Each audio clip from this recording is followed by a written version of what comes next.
And there are fears we're headed toward a classroom crisis. Teachers are retiring or just leaving education altogether at a pretty alarming rate. But the big question is why? Our Why Guy explains. It's all new this morning.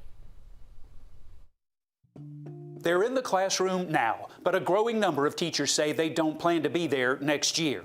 The National Education Association called the results of its recent survey of teachers a 5-alarm crisis. 55% of the educators responding to the January survey say they plan to leave the classroom earlier than expected due to the pandemic. June of 2020, that number was about 28%. So that's definitely a huge increase. Let's look at why the pandemic is taking such a massive toll on educators. The nation was facing a teacher shortage even before the pandemic. According to the survey, many of the educators who remain have had to take on extra duties due to unfilled job openings.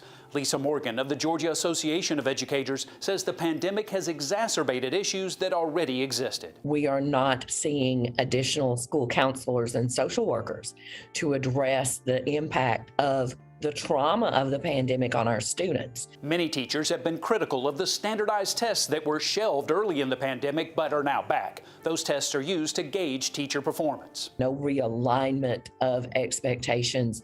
It's just been, we're moving ahead of stress, and more keeps getting added on. Teachers responding to the National Education Association survey pointed to low pay and a lack of respect from the public as reasons why they're ready to leave the classroom.